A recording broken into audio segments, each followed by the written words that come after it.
क्या समझते हैं, शहबाज शरीफ की गवर्नर से मुलाकात भी हुई है, केपी में गवर्नर राज लगने के हवाले से भी मुख्तलिफ खबरें आ रही हैं और पीटीआई की जानिब से एहतजाज की तैयारियां की जा रही हैं। क्या समझते हैं, क्या मंजरनामा बनने वाला है? आपके वाकिफाने हाल क्या कहते हैं? देखिए जैनब, बात यह है कि जो गवर्नर हैं केपी फैसल करीम कुंडी साहब, उनकी ये वजीर आजम से कोई पहली मुलाकात नहीं है। और क्योंकि केपी में इस वक्त हुकूमत भी पाकिस्तान तहरीक इंसाफ की है, तो वफाकी हुकूमत जो है, गवर्नर वैसे भी वफाकी हुकूमत का ही नुमाइंदा होता है। तो ये जो मुलाकात हुई है वजीर आजम की और गवर्नर केपी की, इसमें भी बुनियादी तौर पे जितने सियासी अमूर हैं वो डिस्कस हुए। खास तौर पे जो दहशतगर्दी का मामला है उस पर बड़ी डिस्कशन हुई। और फिर उसके अलावा इस बात पे भी एक लाहमल जो है वो बनाने पे जोर दिया गया है वजीर आजम की तरफ से। गवर्नर केपी को ये कहा गया है कि आप अगर अपोजिशन को एहतजाज करती है तो उससे किस तरह से निपटना है उसको भी देखिए। और जितने वफाकी सतह के कानून नाफिज करने वाले इदारे हैं उनकी भी आपको मुकम्मल सपोर्ट हासिल होगी। और ख़ास तौर पर सियासी तौर पे अब केपी की हुकूमत जो है उसको कमज़ोर करने के लिए और उसको गैर मौसर करने के लिए हिकमत अमली अपनाने का फैसला किया गया। इमरान साहब, क्या समझते हैं, वफाकी हुकूमत पाकिस्तान तहरीक इंसाफ को एहतजाज की इजाज़त देगी? देखिए, बात यह है कि वफाकी हुकूमत अगर इजाजत ना भी दे तो सूबाई हुकूमत, जिस तरह से आप माजी में देखती रही हैं कि अली अमीन गंडापुर साहब भी इस्लामाबाद की तरफ मार्च कर लेते थे, तो अब सुहेल अफरीदी साहब जो हैं उन्होंने भी अपना कोई ना कोई शो तो दिखाना है।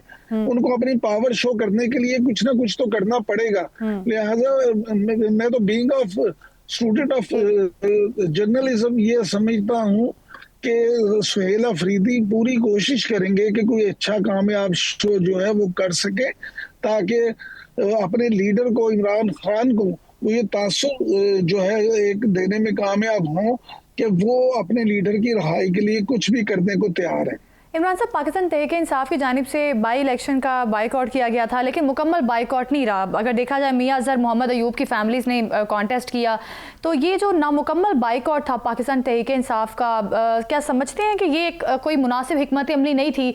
2008 में भी इसी तरह से बाइकआउट किया गया इलेक्शन का और उसके बाद से अब तक यही वतीरा चला आ रहा है। इस बारे में आपकी क्या राय है? जैनब, देखें, वो कहते हैं कि जमहूरियत वो तर्ज हुकूमत है कि जिसमें अफराद को गिना करते हैं, तोला नहीं करते।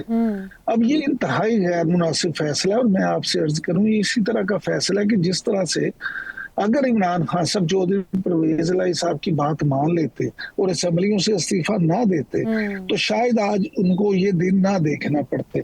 जितना वो फैसला जो है उसका नुकसान हुआ, उसी तरह से अब आप ये देखें कि उन्होंने ये फैसला किया कि जो हमारे मेंबराने असम्बली जो हैं जिनको नाअहल करार दिया गया है, उन सीटों में हम इलेक्शन नहीं लड़ेंगे। तो भाई, आप ना लड़ेंगे तो आपको इससे क्या फायदा होगा? फायदा तो आपके मुखालिफिन को होगा।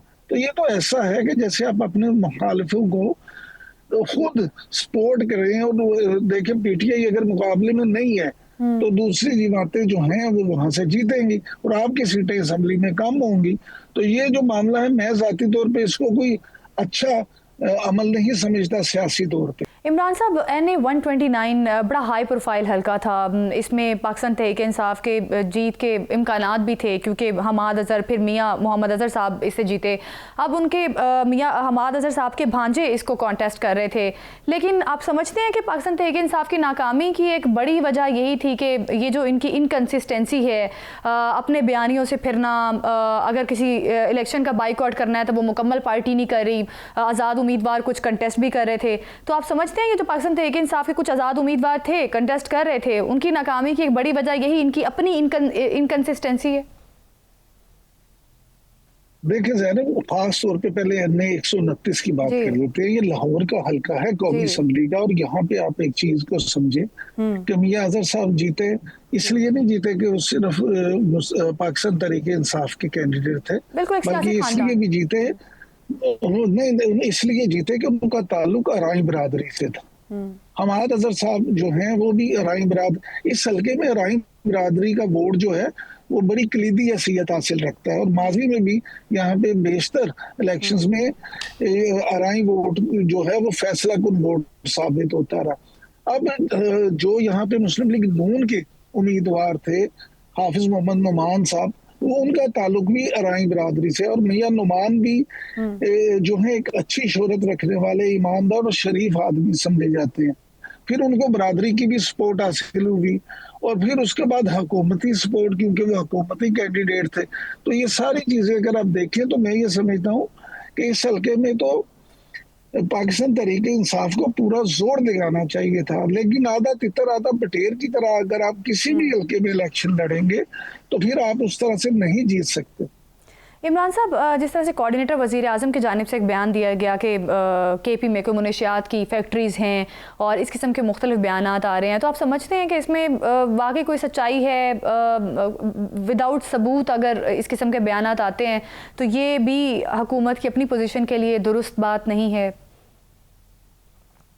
देखिए ज़ैनब, बात यह है कि इख्तियार वली खान साहब की जो बात सामने आई है वो तो वो सबूत भी पेश कर रहे हैं, वो तो वो दिखा भी रहे हैं जमीन में। लेकिन ये एक बात ज़हन में रखें कि इलाका गैर, ये जो खैबर पख्तूनख्वा में कुछ जो ऐसे इलाके थे जिनको इलाका गैर कहा जाता था, उनमें ये रूटीन में होता था, लेकिन उसके बाद काफी हद तक इन चीजों पे काबू पा लिया गया था। अब वहां पे क्या पोजीशन है, और अगर वाकई ही ऐसा हो रहा है तो आप ये देखें कि जिम्मेदारी तो बहरहाल ये सूबाई हुकूमत की बनती है, क्योंकि बुनियादी तौर पे अमन मान की जिम्मेदारी कायम करना सूबाई हुकूमत जो है उसका फरीजा है। तो अगर हुकूमती लोग खुद ही इसमें मुलव्वस होंगे तो ये तो बड़ी ज्यादती है। मैं समझता हूँ कि खुद सुहेल अफरीदी साहब के लिए एक कड़ा इम्तहान है कि वो खुद आगे बढ़े, फ्रंट पे आए और ये सारे सूरत हाल को वाजे करें।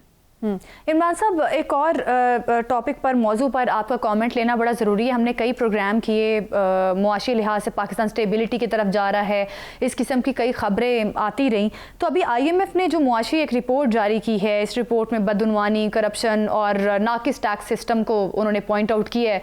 तो क्या समझते हैं 3 महीने बाद अब ये रिपोर्ट सामने आई है, ये किस तरह से आप हुकूमत की जो अपनी बयानात थे या अपनी पोजीशन थी उसको जस्टिफाई करता है? क्योंकि हुकूमत तो सब अच्छा की रिपोर्ट दे रही थी, लेकिन IMF की इस रिपोर्ट में तो कुछ और नजर आ रहा है।